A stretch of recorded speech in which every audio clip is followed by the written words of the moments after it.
Good morning, everyone. I'm going to run through, I've got an hour, Adam. We're going to run through a lot of stuff in an hour, so hold on tight. So the falling man, you know this image. This was taken, obviously, on September 11th, 2001.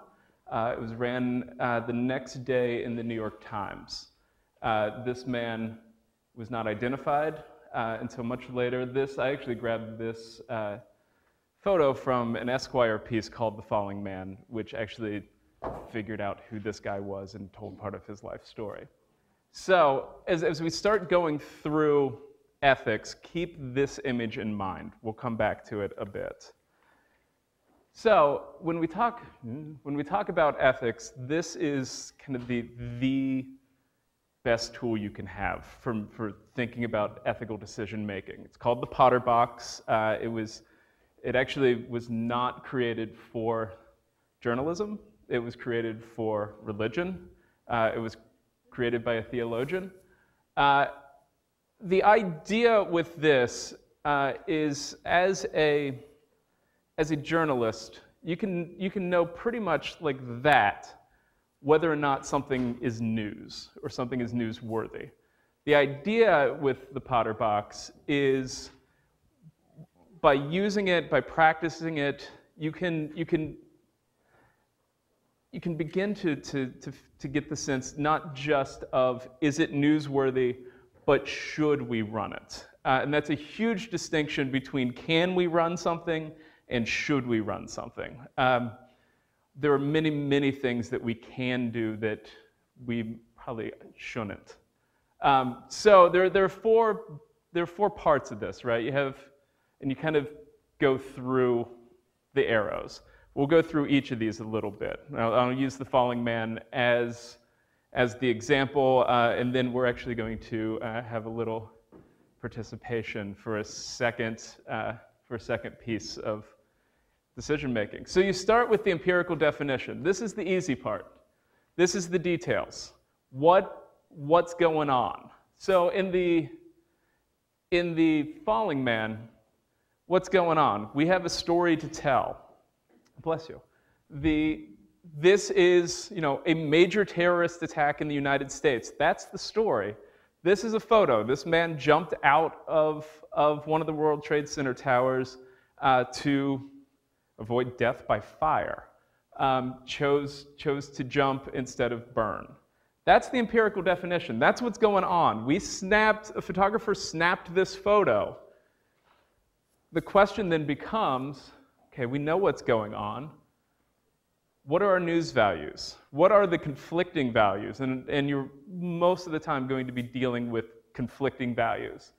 So I would argue that the conflicting values here are newsworthiness. This is a newsworthy photo. Well, I think we can agree that this is news. The other value, I would argue, is kind of the dignity of human life. This is, you know what's happening when he reaches here, right? This is a death shot. This is a man at the last moments of his life. So as a journalist, as an ethicist, you start to weigh this value of news versus, I would argue, dignity for human life, and especially at the end. So I would say that those are the competing values here. You then go to the appeal for ethical principle, which sounds really, really heavy. And kind of is. For me, this is where the philosophers come in. However, it's not just where the philosophers come in. This is where conversations happen between reporters and editors. This is, as a reporter, I would talk, before I ran that photo, I would talk to my reporters, I would talk to my publisher, I would talk to my mom, I would talk to friends, I would talk to Adam and say, what do you think? Get as many kind of opinions as you can of Should we or shouldn't we? And you make a more informed decision that way.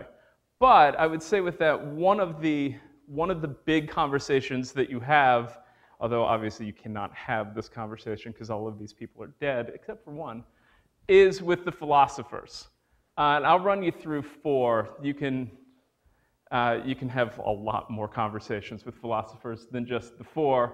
But we'll run through 4 quickly, and I swear I'll also tell you some interesting stories about these folks. So Aristotle, and you can read through this, but the real basis of this is in any ethical decision, there can be many, many things on a continuum. And what Aristotle's really saying is the best ethical decision almost always does not happen at one of the extremes. It's somewhere in the middle. So for example, with the falling man, what most news organizations decided to do was not run this. Almost everyone ran the photo before the towers came down, but you could see smoke coming out. Almost every newspaper ran that, which tells the story as well, but tells it in a different way than this. The Times ran that photo as well, but the Times also ran falling man. Times ran a lot of photos. Obviously, it was the hometown newspaper of where 2 of these major attacks occurred. What Aristotle's really saying, though, is go for moderation. Go for something in the middle. He also says that really the outer behavior reflects our inner disposition, and human excellence is dependent on character rather than social position. Really what that's saying is we can all be ethical. It's not just, well, at this point, it's not just the king. It's not just the highest social ranks. Aristotle's also kind of saying it might be in here someplace, but morality is a muscle. The more you use it, the better you become. The way to get better at making these decisions is by constantly having to do this. That's Aristotle.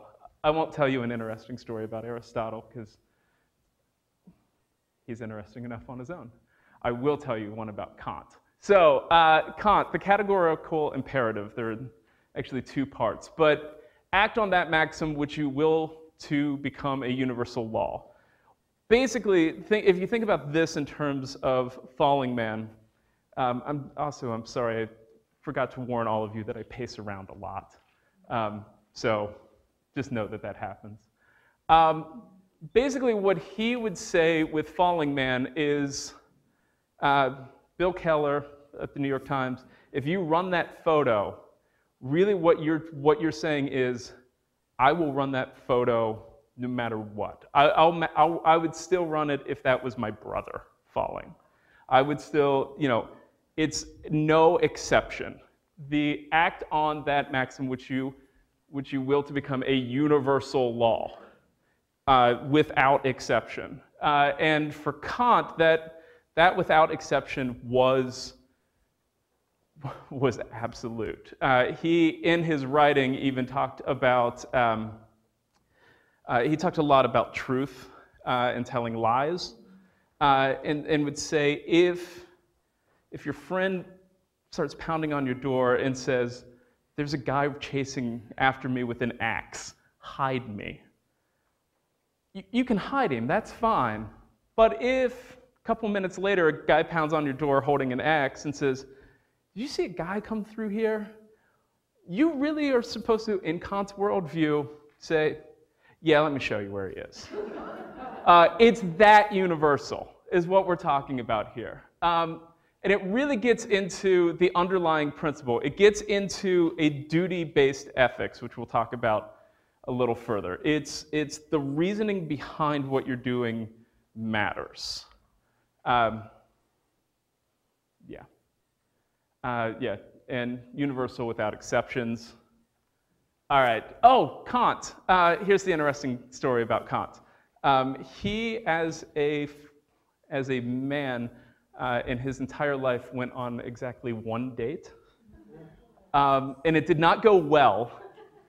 And from there, he actually never left his little village ever again in his life. He just did philosophy. Mill, this is where things get really interesting once we get to past the boring ethics stuff and into the story. So if you think about, a lot of times Kant and Mill are talked about as opposites, and they very well are opposites. Mill, so if Kant is duty-based ethics and the reasoning behind what you're doing matters, for Mill, it's the results, the consequences are what matters.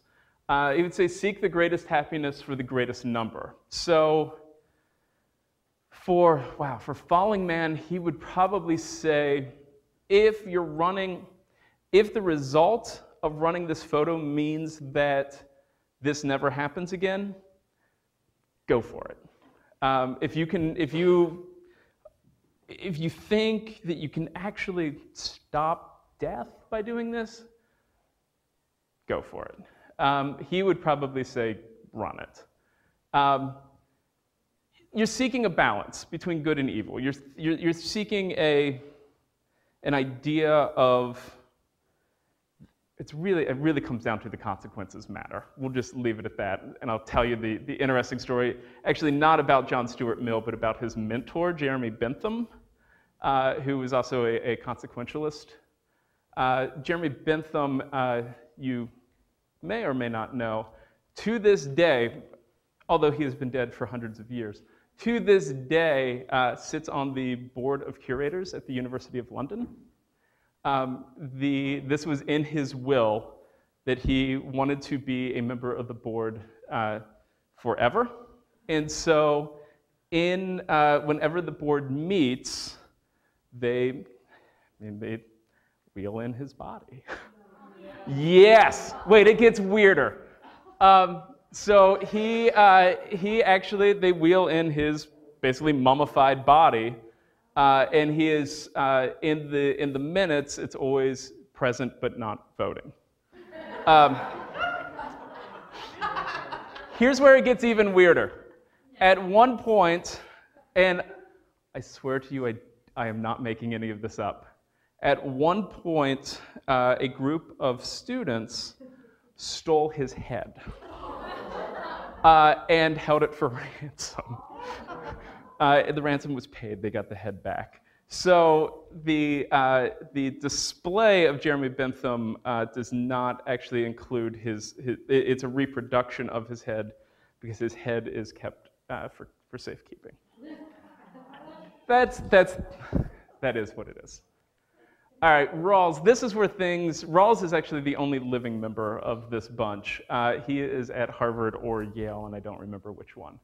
But Rawls is talking about justice. It really gets with justice and fairness. And the way that he talks about that is, well, in his words, justice emerges when negotiating without social differences. So the way I explain this to my classes, he talks about the veil of ignorance. And it basically, the veil of ignorance would mean, think about this as an abstraction. This is not an actual veil. But if you have two people, there's always going to be a power relationship.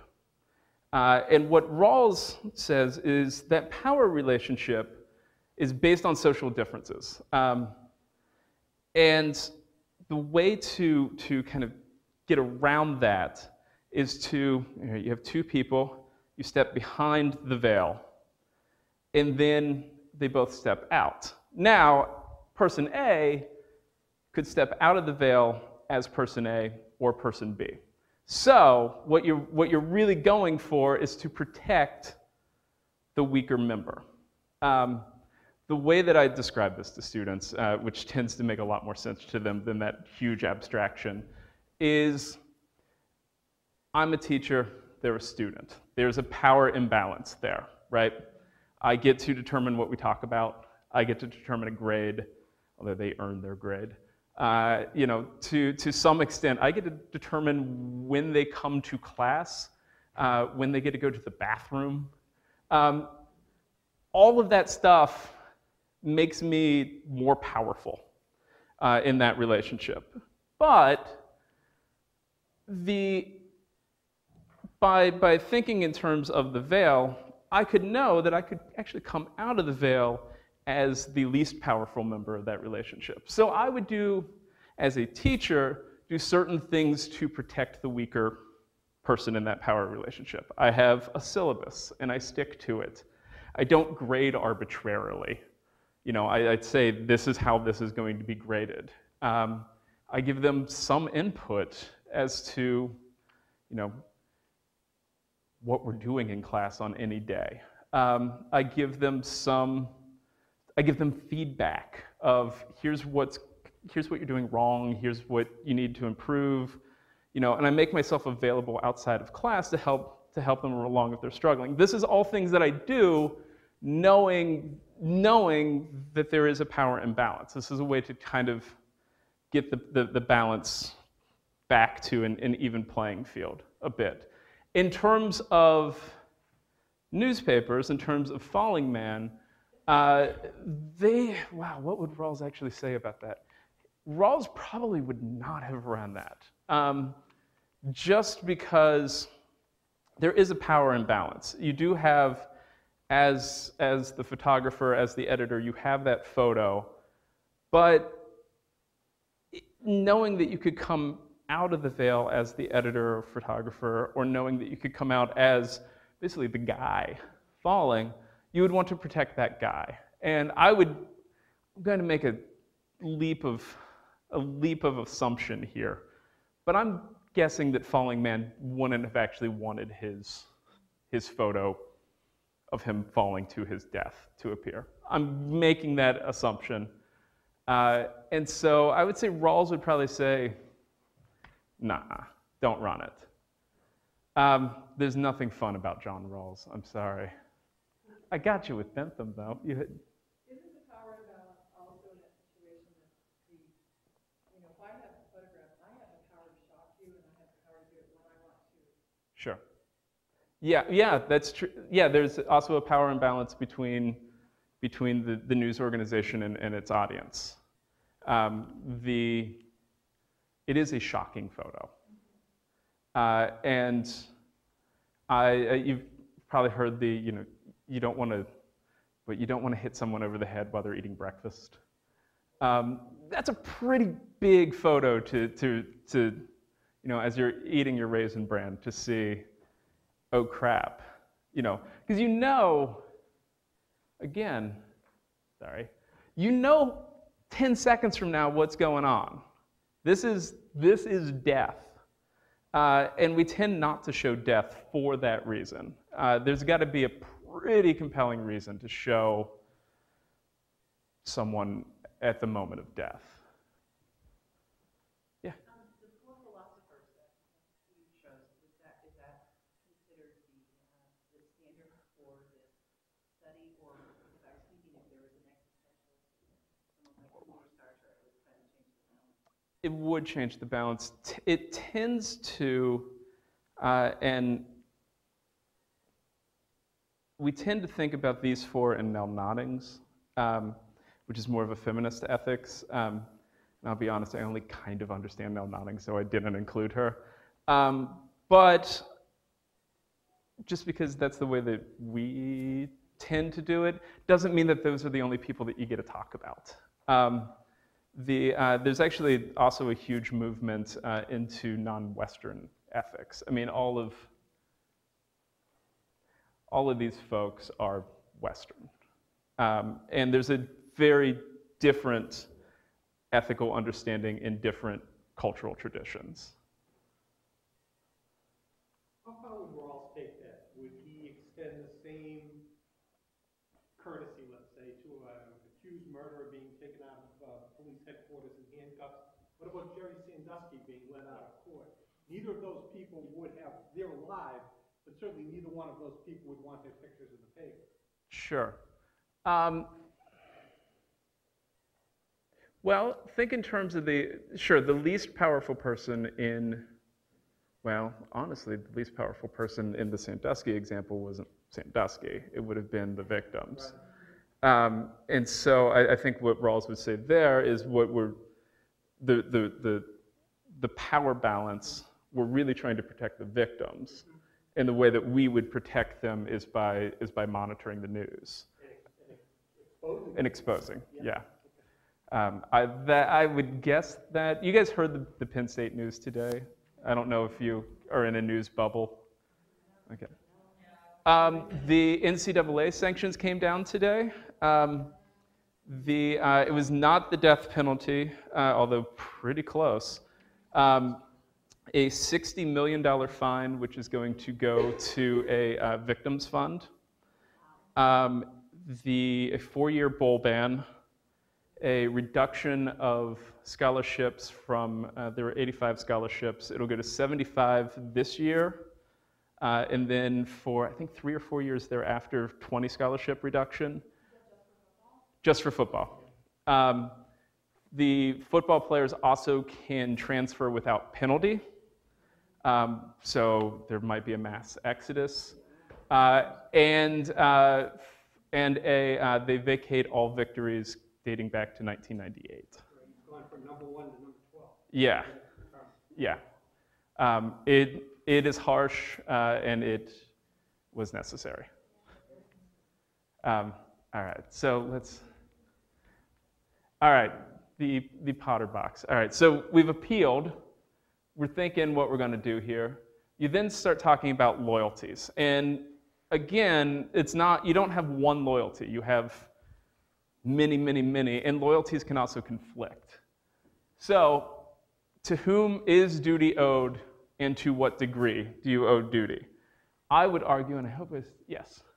I would argue that there are 6 major duties owed to folks. And these oftentimes conflict. And this is not an exhaustive list. This is what I've come up with.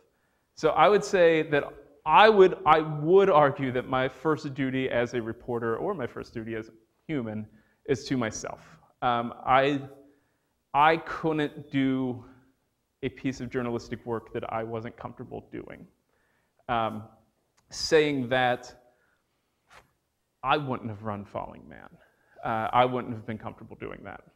You also have a duty to your subscribers, your clients, your readers. They have a duty claim on what we do. You also have a duty to your organization. In terms of, I mean, that really just means, you know, when Jason Blair made up a bunch of stories for the New York Times, that didn't just hurt Jason Blair. That hurt the New York Times. It also hurt his professional colleagues, many of whom lost jobs. It also hurt the profession of journalism. We're taken a little less seriously every time one of these things happens. And my highfalutin ideal of what journalism is, we have a duty to society. We have a duty to our republic.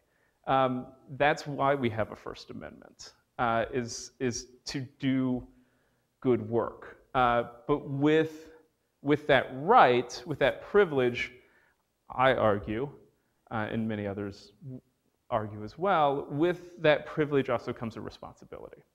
And that responsibility is to do good journalistic work.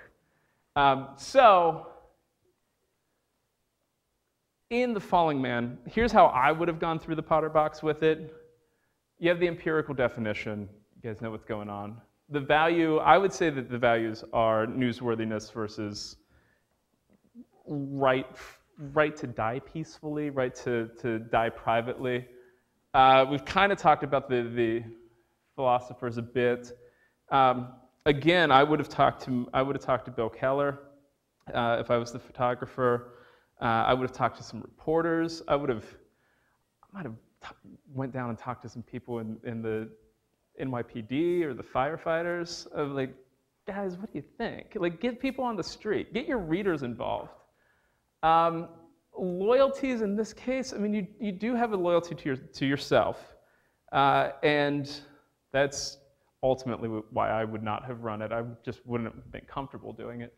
But there is a loyalty to a reader. There is duty to a reader. It is news. That's the thing that you would keep coming back to. It is news.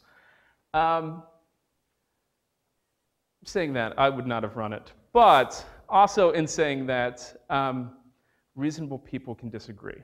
And the idea of the Potter box is not for all of us to come to the same conclusion, but for all of us to be able to justify how we got to our conclusion. Does that make sense? All right. We now turn to the viewer participation part. Mayor Jim West. Mayor Jim West was a real mayor. This is not a made-up case. He was the mayor of Spokane, Washington. He was divorced with children. The question I always get, his children were teenagers. You are a reporter for the Spokesman Review, which is the daily paper in Spokane. You discover, and you've got this cold. This is not, you've got this. You know this to be true. West frequents gay chat rooms, and that he may have had sexual relations with men. Here's my question to you. Do you run it? He was the current mayor. He is not currently the mayor, but he was at the time. Yes, he is the sitting mayor. It depends.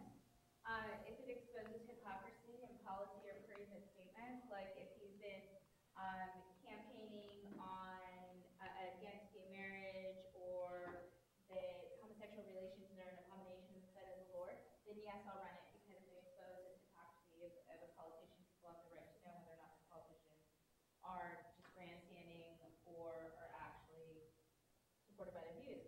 If he has not done that, if he has not been particularly outgoing about homosexual issues, no, I'm not going to run it. It's his private life. If he's not breaking any laws by going into gay chat rooms, he's not a minor, he's not chatting with minors. Why am I exposing his private life for my salacious headlines that maybe will sell my paper but will tarnish the industry? Okay, that's fair. Actually, that was she said it just as I would. Does anyone disagree? He is a public employee. So how would that change the situation? I'm speaking as a, playing the devil's advocate on this one. But as a public employee, he represents, he does not have, Whoa. that he lives in a fishbowl. Mm-hmm. And so his right to privacy is not the same as maybe his neighbor who is not a public employee. Okay. Much the same as we as teachers do not have as much privacy as the kids we teach. Okay. Yeah.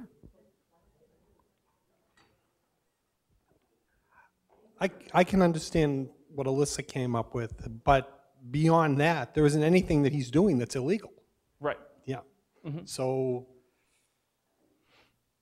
I don't know. Well, no, you have to have a decision. Paper's coming out. Do you run it? Do you not? I would probably not run it. Okay. Yeah. I agree with what Alyssa said also. I would certainly not run it, but you would get pressure depending on if there was a competing publication that ran it, Okay. and then you would have that, why didn't you run it, or how are you going to follow it up? So if your competition runs it, I think then you would be challenged by, especially your readership. If it would be a really, I certainly wouldn't run it. And as a city editor, if this had come across my desk, I definitely wouldn't have ran it. But if the regional daily did and they started running with the story, we'd be getting a lot of pressure from our publisher, et cetera, to do something about it. So then I wouldn't know. Yeah, that's a really good point that I don't know that any of my students have ever brought it up. Of the competition could matter in this.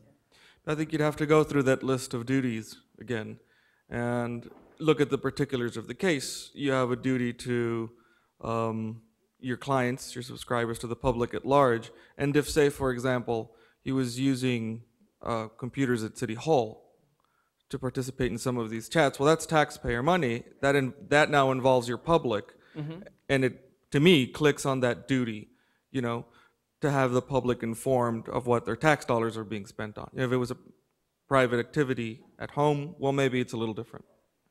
Man, you guys are stealing a lot of my thunder here, which is good. Steal away, steal the thunder.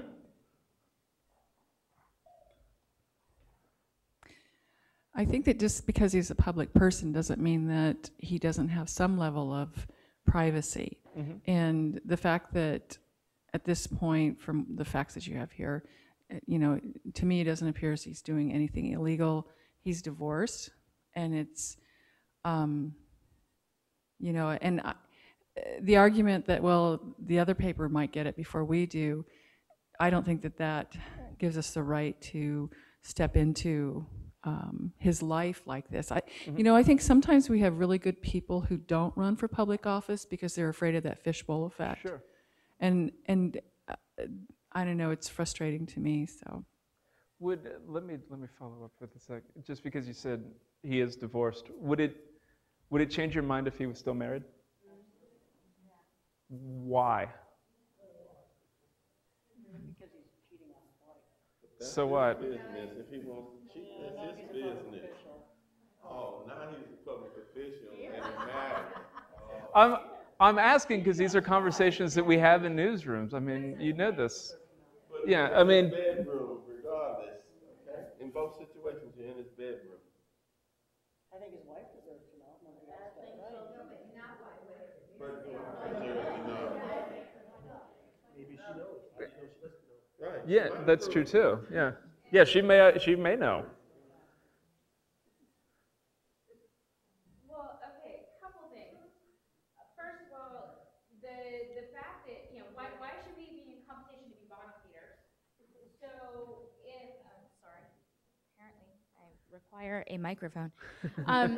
So if, you know, if the neighboring publication wants to run it, that just makes them look like salacious bottom feeders.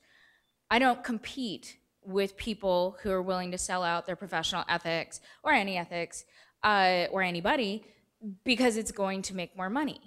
I mean, if the industry is all about making money, then screw it, let's all become National Enquirer. And, you know, we can all get read in the grocery lines and print things that may or may not be true. The other thing is that, and maybe this is just me being an cockeyed optimist and an idealist, but I really elect politicians to legislate, to lead on non-private matters. If he is cheating on his wife, that is between him and his wife. And unless I'm the person he's cheating with, or his wife, as a reader, I don't want to be in his bedroom. And frankly, it's a giant red herring anyway. So who am I benefiting? Additionally, you noted his children are teenagers. They're minors. So I need to go and wreck his life and wreck his marriage to sell my paper and do what? Who am I benefiting? The publisher of my newspaper? Okay, at what cost? Cost is too high. I wouldn't run it unless I'm pointing out hypocrisy or unless he's doing it with, I think it's a good point, taxpayer-funded equipment, misuse of public property. Other than that, I'm hard-pressed to find a condition under which I would walk into his bedroom that way. Okay, all good points. And I'll add this, you can't have your newsroom a slave to television or to another media outlet. You've got to make your own decision what you feel is important. And I agree that if he is misusing public funds, you go after it. That's different. That's happened in the newspaper I worked when we found out that a high school football coach was using a school district van to go to strip clubs. You know, Wait, say that again? A high school football coach at a convention using a school district van to frequent strip clubs. Holy cow. And Did we you ran run with it? the story. Yeah. We did a story, ran with it, and it probably wrecked his life, but he's still coaching though. But I mean, it's kind of similar. That becomes a story when he's using taxpayer money. Sure. It's not wrong to go to a strip club. It's not wrong to go to a chat room. But if you're doing something with public funds, that's different. So it's okay?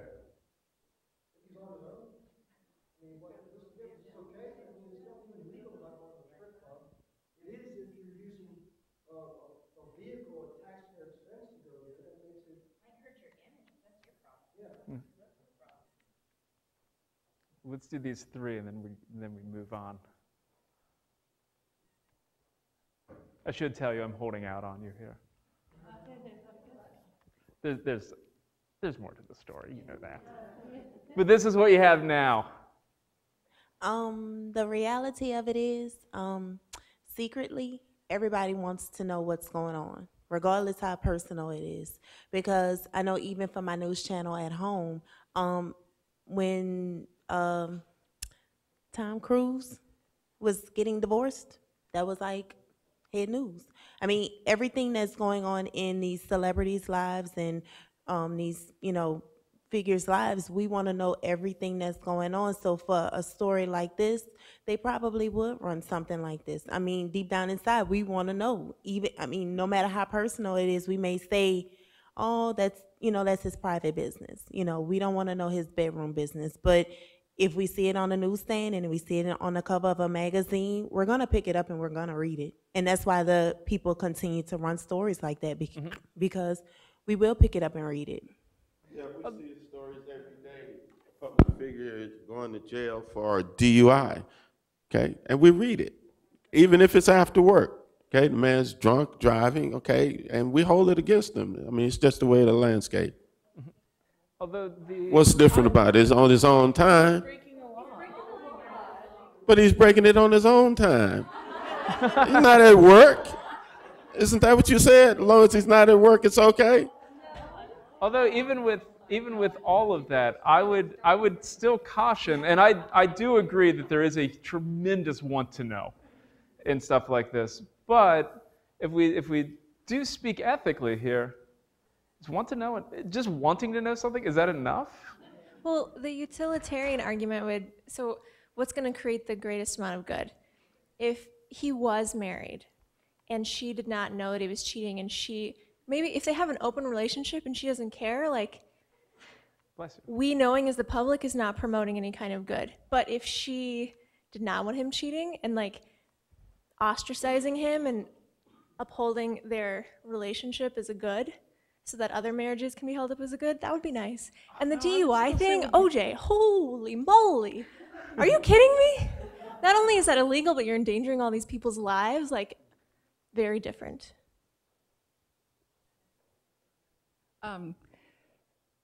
When you marry somebody, it's a public declaration that you are going to have an exclusive relationship with them. At least that's my interpretation of it.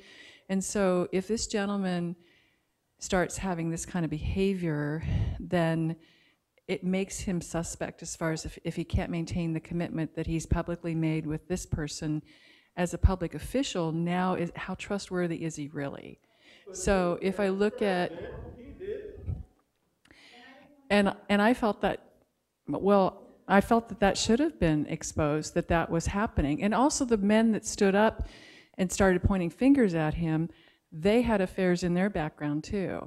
And so I think that first of all, as a journalist, if I think that by releasing the story about somebody that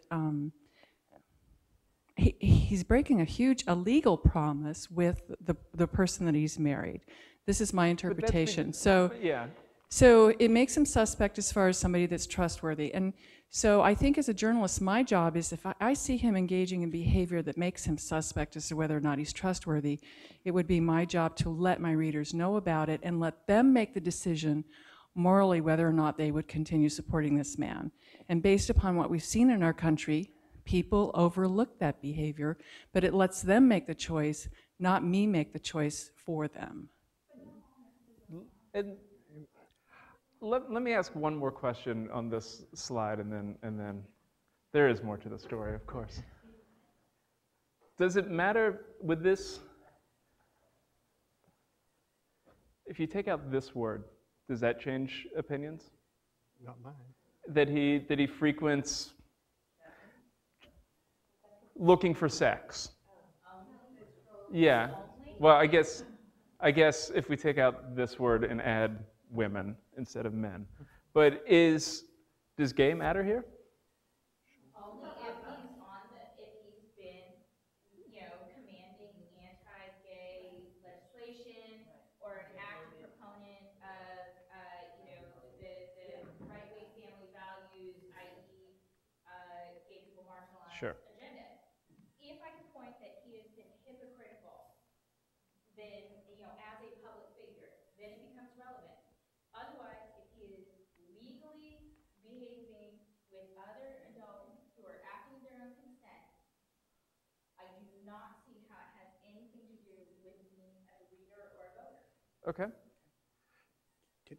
I've got the mic, so just let me, three really quick things. Number one, the only instance I could see there where it could potentially be a problem is if there was a potential for him being blackmailed.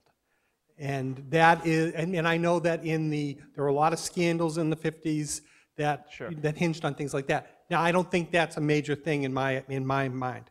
The second thing is I've been covering local politics in my town for 13 years. And some of those people are absolutely reprehensible human beings. But that doesn't have anything to do with the way that they do their jobs politically. And then the last thing that I would say is that even if I knew 7 publications were coming out tomorrow with a story that I found morally reprehensible, I would not publish it. Now, I might write a column about it after it came out, once it was out in the news, and give my opinion on it. But I don't see any reason to ruin people's lives unless there is a compelling reason to do so. Okay, let me ask this, and then I really need to move to the next slide. This is just the show of hands. Who runs it? Based on this. This is what you got. This is all you've got. Does anybody run it? Not a soul. Really? Okay. So everyone would hold. Yep. Huh. I usually get more disagreement than that. Good for you. I would hold too. You don't have anything here.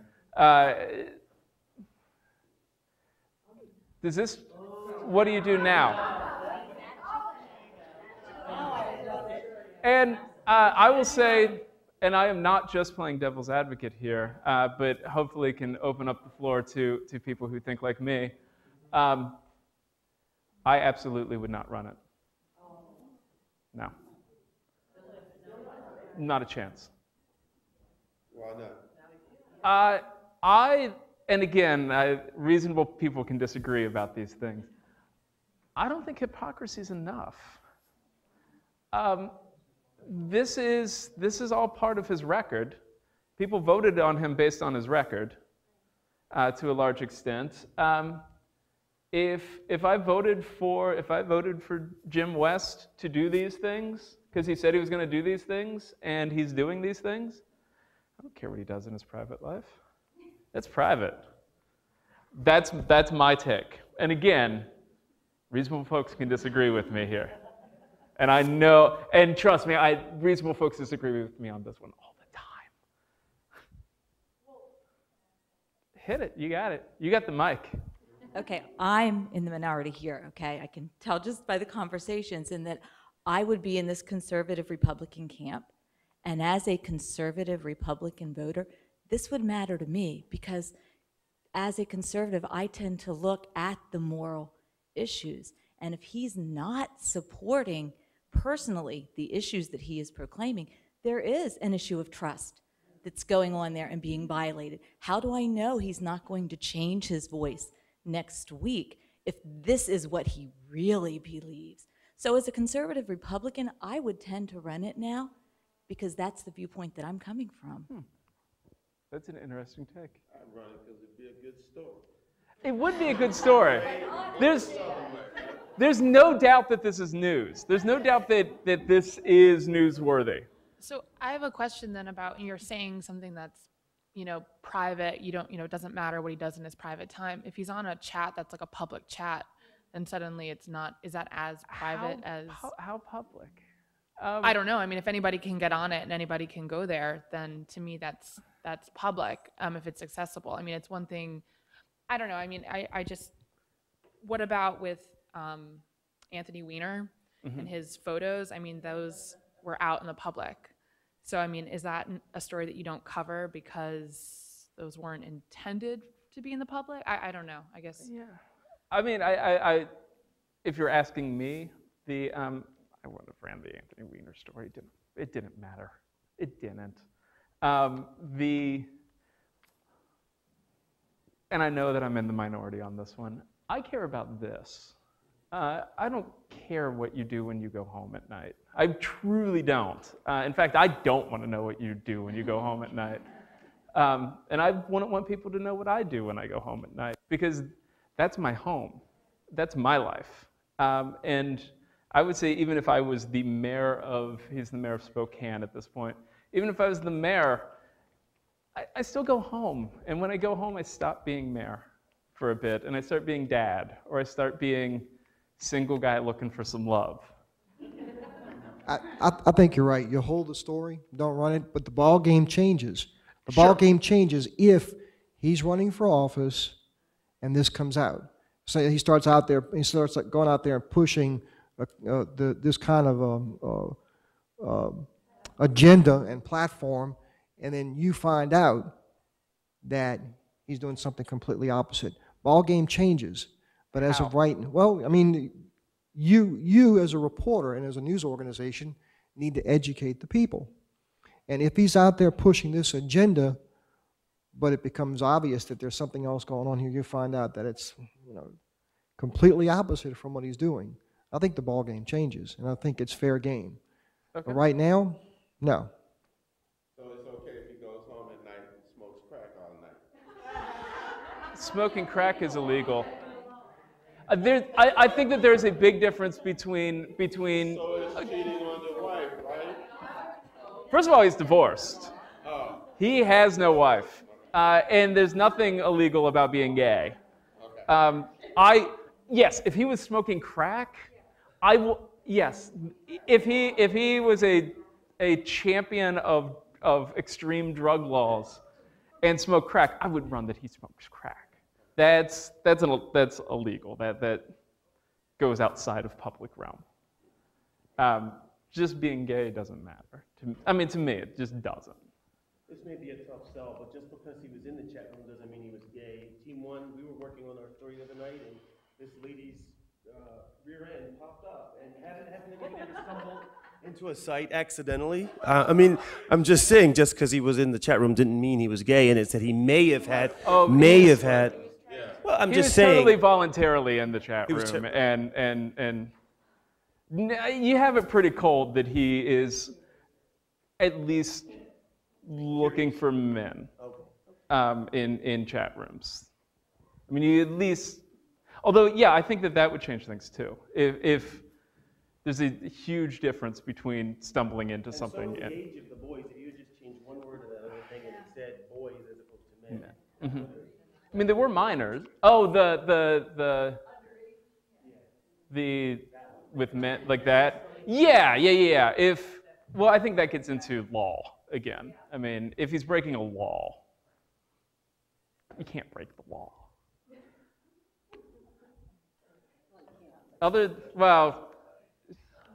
You can't be expected to have the newspaper leave you alone if you're breaking the law.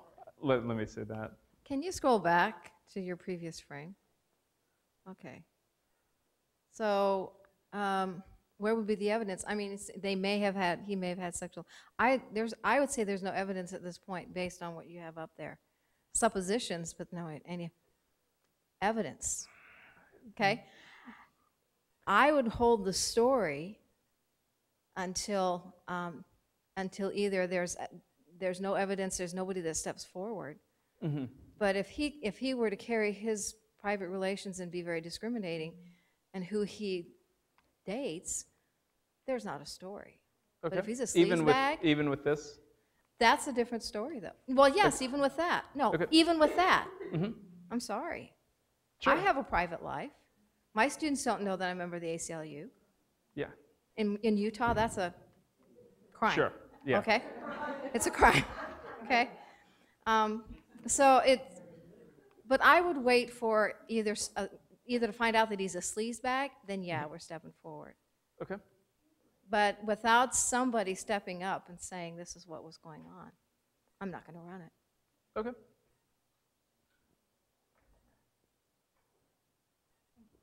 I just have to say regarding Penny's point, and I don't share Penny's politics, but the people that I know You're who allowed are, to. You can. I don't, but I know plenty of people who do, and I would say that even though we can say maybe from a philosophical or moralist standpoint, the voting record is all that counts when we're talking about voting. To most people I know who are conservative Republicans, that's not the case, just like Penny said. It just isn't. And whether it should or shouldn't be, to me, is beside the point, because people will still make their decisions based on that personal side of it. So I think if you have readers who are that way, you need to also consider that when you decide whether to run it. You're going to get last words on this one. Well, but I just say maybe he shouldn't have the right to have a voting record. Maybe he shouldn't be in that office. And this would give some insight into who do you want leading your city? Who do you want leading your country? If you're finding out that they're a hypocrite, very two-faced, then what else are they lying about? Because clearly he's lying. Okay. So maybe he doesn't deserve. Although I would even say that he's not clearly lying. He said, If he's saying, if you vote for me, if you vote for me, I'm going to do these things. And then he did.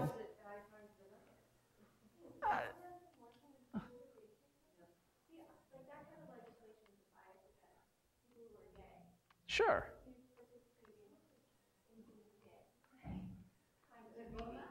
Yeah.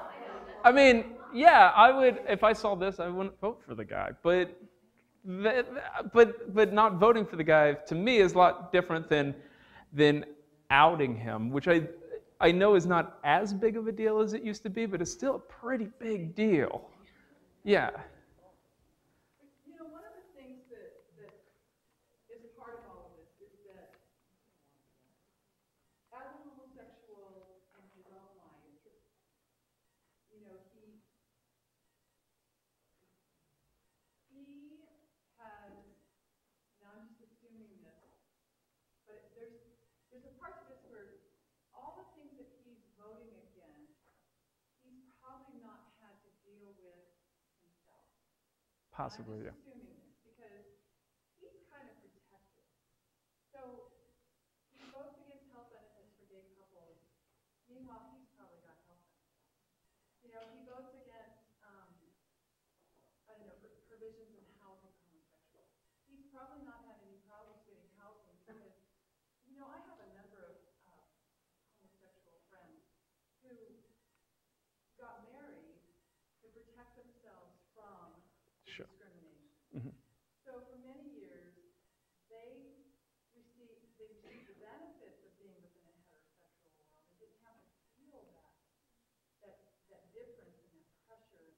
And so if I were a homosexual and I were looking at him from a voting perspective and everything, I would say, you're voting against these things because partly because you've been protected.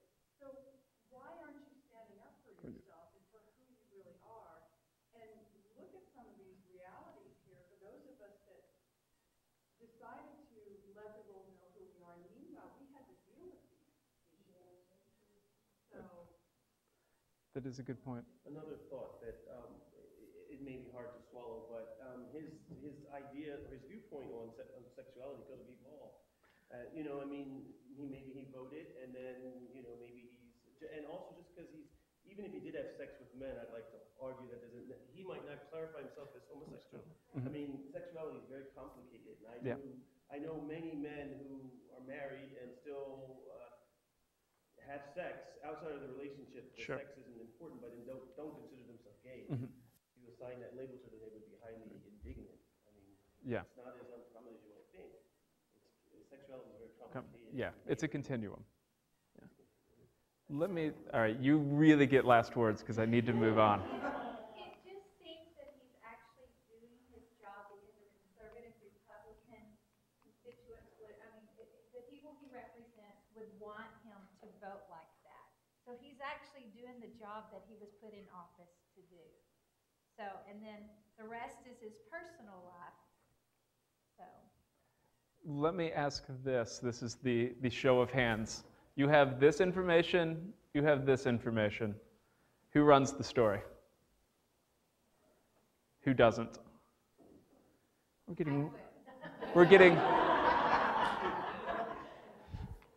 and sometimes you just quit the paper and say, I don't know. All right, we're running out of time, but fortunately the last bit of information tends to go pretty quickly. They discovered this part. And I think that this is the game changer. This is the game changer for me.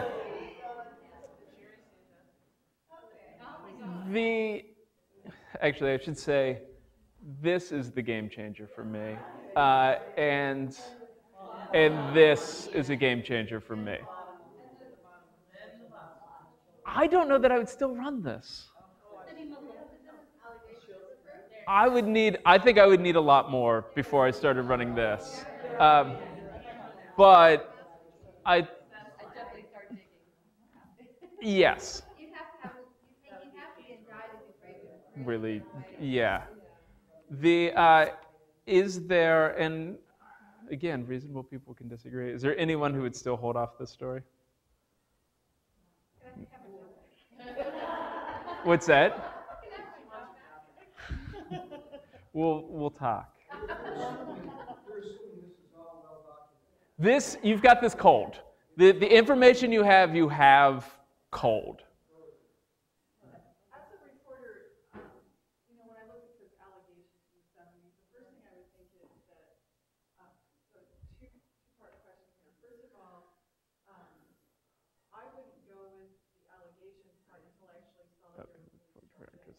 Yeah. And my next question is, because I've never had to deal with this kind of situation, if I get information as a reporter about possible criminal activity like this, would you call the police and say, whoa, this is the information that I've heard, you might want to investigate this? I would. I would, and I would, in